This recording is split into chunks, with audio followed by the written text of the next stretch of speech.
Essas definições de savikalpa e nirvikalpa, elas são muito sutis, elas não são essenciais ou muito relevantes, tá? O Nirvikalpa Samadhi, a princípio, é um apagão, tá? Muito embora não esteja aqui apresentado como um apagão, mas todos os apontamentos, inclusive de Ramana Maharashi, que era um mestre do Nirvikalpa Samadhi, ele diz, não, mantenha sua mente alerta, né? Pensando em quê? Na autoinvestigação, quem sou eu, quem sou eu, quem sou eu, como ele sugeria, né? Então, não caia naquele apagão. Fundamentalmente, o Nirvikalpa Samadhi é a mente que foi absorvida, né, em, em determinados conceitos, né, de tal modo que o pensador ele quase que desaparece. Não existe uma modificação, não existe um vritti, não existe um pensamento. Mas aqui o Swami diz que até no Nirvikalpa Samadhi existe pensamento. E aí a gente poderia entrar em outros textos que faziam uma distinção muito sutil, né, entre Nirvikalpa Samadhi e Savikalpa Samadhi, e também distinções sutis entre o Nirvikalpa Samadhi vedântico e o Nirvikalpa Samadhi do yoga, né? Mas eu não vou retornar aqueles pontos, porque, como eu disse, não é realmente muito essencial ou relevante, tá? Mas aqui o Swami está apresentando que no Nirvikalpa Samadhi também existe pensamento, mas os pensamentos estão suprimidos, tá? Eles estão lá, mas é o pensamento. Vamos lembrar de um outro aspecto dos ensinamentos. Existem dois tipos de pensamentos, né? O primeiro pensamento mais fundamental é o quê? Aham, né? Aham é eu sou, né? Então, o primeiro pensamento consciente que existe, né, num ser humano, a partir de uma determinada idade, né, o momento, é aham, eu sou, eu existo, né? Então, este é o fundamento, o pensamento mais básico, mais fundamental. Este aham, eu existo, imediatamente ele existe dentro do contexto de idam. Idam é o mundo, tá? Então, quando você fala aham, imediatamente o idam aparece, que é o mundo, aí eu vou ter pensamentos a respeito do mundo, tá? Quando o meditador ele se absorve tanto, tanto, tanto, tanto num objeto de meditação, né? Ele permanece lá como eu sou, eu sou, eu sou, eu, fazendo o meu esforço para meditar, para chegar a um ponto de Nirvikalpa Samadhi ou Savikalpa Samadhi, mas eu estou lá, eu sou, eu sou, eu sou, né? Aí, gradualmente, os pensamentos a respeito do mundo, que é idam, idam, idam, isso, aquilo, né? Pensamentos, memórias, coisas a respeito do mundo, até mesmo pensamentos a respeito, né, das declarações de identidade do Vedanta, né? Até isso pode desaparecer. Quando desaparece até os pensamentos, nós entramos no campo do Nirvikalpa Samadhi Yogic, que é a total ausência de pensamentos.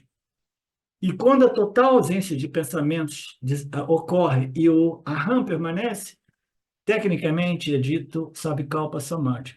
Mas existe a possibilidade de que o aham também desapareça.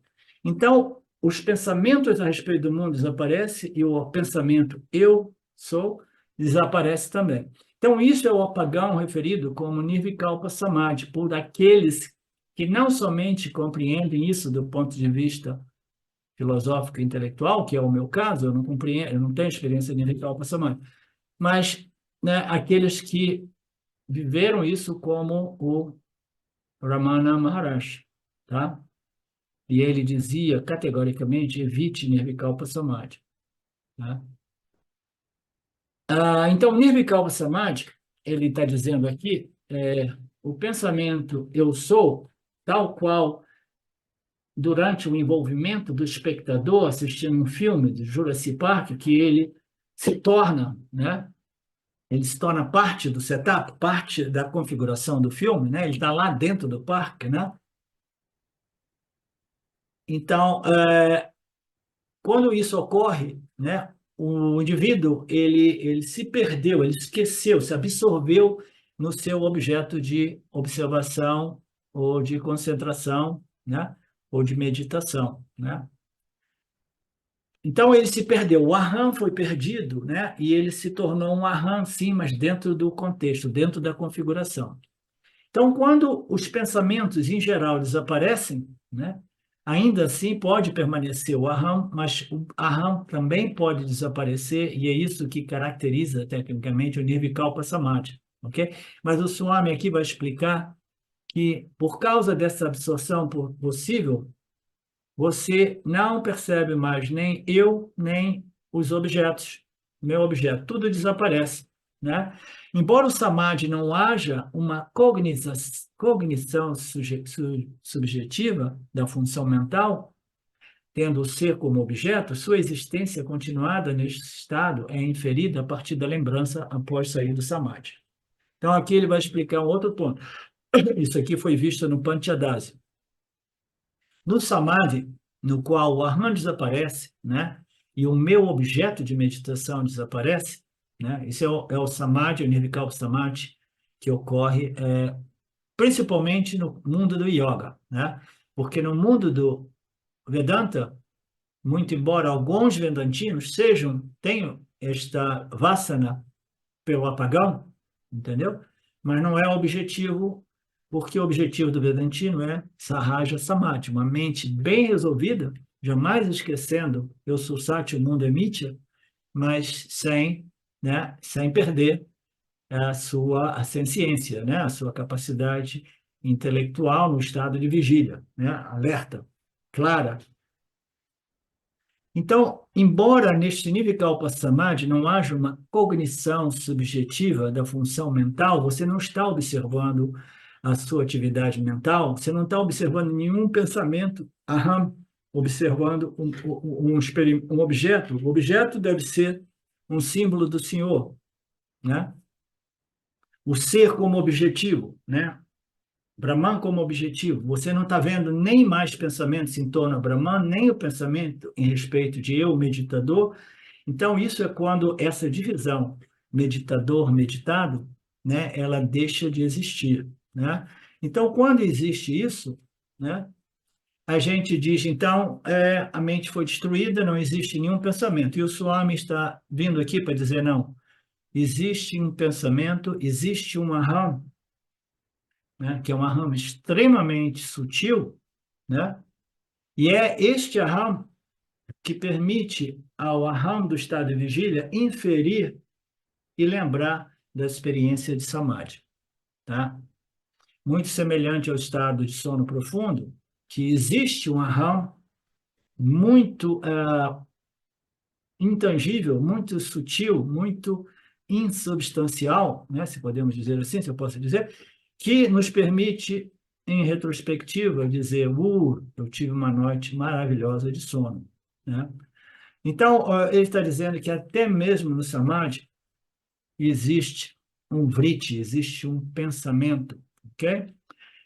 Então, por que que isso é importante? É importante para exaltar o fato de que os pensamentos eles precisam estar presentes para neutralizar e cancelar a ignorância. Em Panchadasi, Vidyaranya diz brilhantemente, nunca falamos sobre um estado de irreflexão, mesmo em Nirvikalpa Samadhi, ok? Mesmo no Nirvikalpa Samadhi, pode existir uma contemplação, uma reflexão, porque existe um pensamento lá, mas eles não são sentidos porque eu estou totalmente absorto no meu objeto de meditação.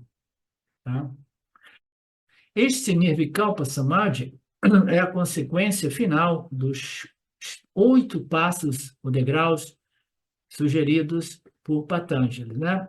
Nirvikalpa Samadhi é o 9º passo, né? Nós tínhamos visto Savikalpa como o 8º, e o Nirvikalpa Samadhi, ele não é visto como o último passo, mas é o fruto do último passo. Por isso, ele, no, na estrutura, né, do Patanjali, né, eles apresentam como os 8, né? Os 8 degraus, os 8 passos, não o nono, 9 passos, porque o novo passo não é o passo, mas é o fruto de todos esses degrauzinhos que me conduziram a Savikalpa Samadhi, tá? Então, quais são esses outros passos e o que é o resultado, o pala, frutificação de tudo isso? Yama, Niyama, Asana, Pranayama, Pratyahara, Dharana, Dhyana, Savikalpa Samadhi. São os 8 passos que irão frutificar como Nirvikalpa Samadhi. Olá, queria trazer aqui para vocês o quanto eu tenho me beneficiado dos ensinamentos do Vedanta. Esses ensinamentos do Vedanta, eles mudaram a minha vida, o meu estilo de vida, né? A partir de uma compreensão sobre Jagata, o mundo, sobre essa pura inteligência, Ishvara, sobre o Jiva, né? A mente, o funcionamento, sobre a aplicação do Karma Yoga diariamente na vida, o quanto isso beneficia a purificação da mente, né? Para poder daí acessar aquilo que é mais valioso. Aliás, eu diria sem valor estimável, inestimável, né? Uma riqueza profunda, que é a compreensão sobre os ensinamentos de Satya, a consciência, a existência ilimitada que sou. Bom, eu sou uma aluna de Vedanta, desse grupo, Vedanta Brasil, que iniciei a jornada, estou no começo da jornada, mas essa jornada seria impossível sem o apoio diário de um professor qualificado, o professor Arlindo Nagar, nosso professor, que dedica a sua vida, que dedica as batidas do seu coração exclusivamente para o ensino do Vedanta. Ele gosta de usar a frase o coração que se doa recebe. Então ele é esse coração que doa. E aí a minha pergunta e o meu convite é: e você? Tem se beneficiado também dos ensinamentos, da compreensão, da clareza desses ensinamentos que são trazidos para nós? Sim?